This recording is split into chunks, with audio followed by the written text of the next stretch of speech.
தூத்துக்குடி மாவட்டம் ஸ்ரீவைகுண்டம் தாமிரபரணி ஆற்றில் தண்ணீர் பச்சை நிறத்தில் மாறியதால் அணைக்கட்டிலிருந்து தண்ணீர் வெளியேற்றும் பணிகளை பொதுப்பணித்துறை அதிகாரிகள் தொடங்கியுள்ளனர்.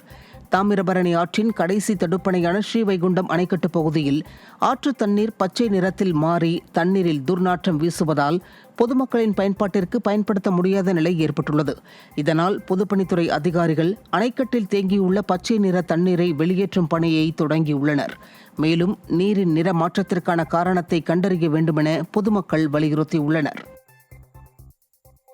திருநெல்வேலி மாநகராட்சியில் சாதியை காரணம் காட்டி தனது வார்டு பகுதியில் எந்தவொரு பணிகளும் நிறைவேற்றப்படவில்லை என கூறி திமுக மாமன்ற உறுப்பினர் சின்னத்தாய் பதவியை ராஜினாமா செய்வதாக மேயரிடம் கடிதம் அளித்துள்ளார். நெல்லை மாநகராட்சியின் 36வது வார்டு உறுப்பினராக உள்ள திமுகவை சேர்ந்த சின்னத்தாய் தான் தாழ்த்தப்பட்ட சாதி என்பதால் தனது வார்டு தொடர்பான கோரிக்கைகளை நிறைவேற்றுவதில்லை என்றும் தேர்தல் பிரச்சாரத்தில் தன்னை அவமானப்படுத்தியதாகவும் கூறியுள்ளார். இதனால் தனது பதவியை ராஜினாமா செய்யப்போவதாக மாநகராட்சி மேயரிடம் ராஜினாமா கடிதத்தை அளித்துள்ளார். சமூக நீதி பேசும் விடிய ஆட்சியில் திமுக மாமன்ற உறுப்பினர் சாதி பிரச்சினை காரணமாக ராஜினாமா கடிதம் அளித்திருப்பது சர்ச்சையை ஏற்படுத்தியுள்ளது. விழுப்புரம் மாவட்டம் திருவெண்ணைநல்லூர் அருகே நடைபெற்ற இரட்டை கொலை வழக்கில் திமுக கிளைச் செயலாளர் உட்பட 20 பேருக்கு ஆயுள் தண்டனை விதித்து விழுப்புரம் மாவட்ட கூடுதல் அமர்வு நீதிமன்றம் தீர்ப்பு வழங்கியுள்ளது. கண்ணாரம்பட்டு கிராமத்தில் நிலம் தொடர்பாக இரு தரப்பினருக்கு இடையே ஏற்பட்ட மோதலில் இருவர் அடித்துக் கொல்லப்பட்டனர். இது தொடர்பான வழக்கு விழுப்புரத்தில் உள்ள மாவட்ட கூடுதல் அமர்வு நீதிமன்றத்தில் நடந்து வந்த நிலையில் குற்றம் சாட்டப்பட்ட திமுக கிளை செயலாளர் உட்பட 20 பேருக்கு ஆயுள் தண்டனையும் தலா 50,000 ரூபாய் அபராதமும் விதித்து தீர்ப்பளிக்கப்பட்டது. நீலகிரி மாவட்டத்தில் முன் அறிவிப்பின்றி அடிக்கடி மின்வெட்டு ஏற்படுவதால் பொதுமக்கள் கடும் அவதியடைந்து வருகின்றனர். கூடலூர், பந்தலூர் உள்ளிட்ட சுற்றுவட்டார பகுதிகளில் இரவு பகல் என முன் அறிவிப்பின்றி அடிக்கடி மின்வெட்டு ஏற்படுவதாக கூறப்படுகிறது. இரவு நேர மின்வெட்டால் பொதுமக்களும் கடைகளில் வியாபாரம் செய்ய முடியாமல் வியாபாரிகளும் கடும் சிரமத்திற்கு ஆளாகி வருகின்றனர்.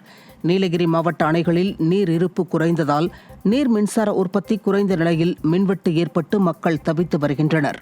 போதிய முன்னெச்சரிக்கை நடவடிக்கைகளை விடிய ஆட்சி எடுப்பதில்லை என ஈரோட்டில் அறுவடைக்கு தயாராக உள்ள பயிர்களை காப்பாற்ற தண்ணீர் திறந்துவிடக் கோரி போராட்டத்தில் ஈடுபட்ட விவசாயிகளை விடிய அரசின் ஏவல் துறை கைது செய்த சம்பவம் அதிர்ச்சியை ஏற்படுத்தியுள்ளது. பவானிசாகர் அணையிலிருந்து பாசனத்திற்கு தண்ணீர் திறந்துவிடக் கோரி நீர்வள கண்காணிப்பு பொறியாளர் அலுவலகத்தை முற்றுகையிட்டு பாசன விவசாயிகள் போராட்டத்தில் ஈடுபட்டனர். கீழ்பவானி வாய்க்காலிலிருந்து 1,03,000 ஏக்கர் பாசனத்திற்கு 5வது முறையாக தண்ணீர் திறந்துவிடப்படும் என விடிய அரசு அறிவித்திருந்த நிலையில் தண்ணீர் திறக்கப்படவில்லை.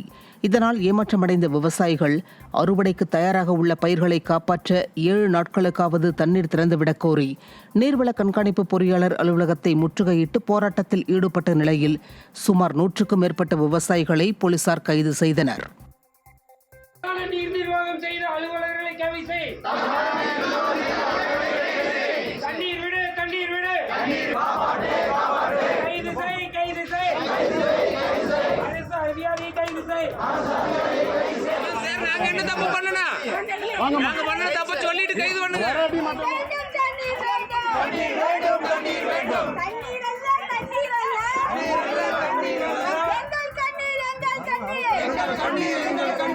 அஞ்சு தண்ணி திறந்துடணும் சொல்லி இருக்கக்கூடிய நீர்வளத்துறை அதிகாரிகள் ஒவ்வொரு 15 நாட்களுக்கும் 5 நனைப்பிற்கான தண்ணீர் விடுவதாக சொல்லி விவசாயிகளாக நாங்கள் கீழ்பவானி வாய்க்காலை நம்பி பயிர் செய்துள்ளோம்.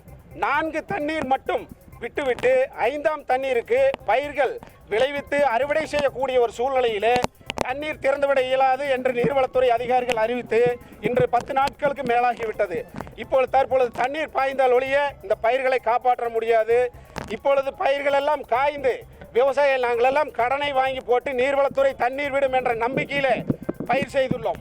இப்போ அறுவடை செய்யக்கூடிய நிலையில நாங்கள் தண்ணி இல்லை டேமில் அப்படின்னு சொல்லியிருக்காங்க. ஏன்னா தண்ணி திறந்து விடும் போது 5 நனைப்புக்கு தண்ணி இருக்குது, குடி தண்ணீருக்கு போதிய தண்ணி இருக்குதுன்னு சொல்லி பயிர் சொல்ல சொன்னாங்க. அதனால தான் பயிர் பண்ணணும். இப்போ பயிர் பண்ணி அறுவடை நிலையில் சுத்தமாக தண்ணி இல்லைங்கிற பட்சத்தில் இந்த பயிர்களெல்லாம் காஞ்சு போச்சு.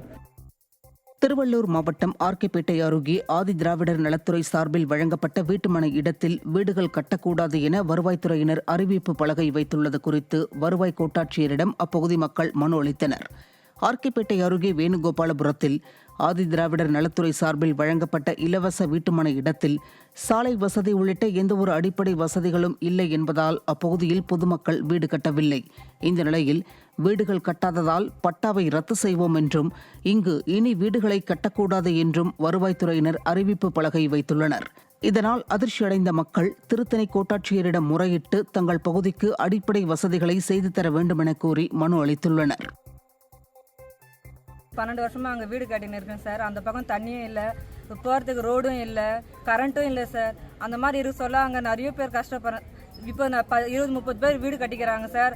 நிறைய பேர் வராங்க போகிறாங்க, தண்ணி இல்லை கரண்ட் இல்லைன்னு சொல்லிட்டு இதுதான் சார் சொல்லின்னு போகிறாங்க. வீடு கட்டினவங்களும் வீடு கட்டாதவங்களும் அங்கே வந்து கட்டக்கூடாதுன்னு சொல்லிட்டு போர்டு வச்சுட்டு போய்க்கிறாங்க சார். திருவண்ணாமலையில் சித்ரா பௌர்ணமி கிரிவலம் முடித்து சொந்த ஊர்களுக்கு செல்ல தெற்கு ரயில்வே போதிய ரயில்களை இயக்காததால் பக்தர்கள் அவதியடைந்தனர். திருவண்ணாமலை ரயில் நிலையத்திற்கு வந்த விழுப்புரம் காட்பாடி பயணிகள் ரயிலில் ஒருவருக்கொருவர் முண்டி அடித்துக் கொண்டு ஏறியதால் பரபரப்பு ஏற்பட்டது. சொந்த ஊர் செல்ல ஆயிரக்கணக்கான பயணிகள் ஒரே நேரத்தில் ரயில் நிலையத்தில் குவிந்த நிலையில் தெற்கு ரயில்வே போதிய ரயில்களை இயக்கவில்லை என பயணிகள் குற்றம் சாட்டியுள்ளனர்.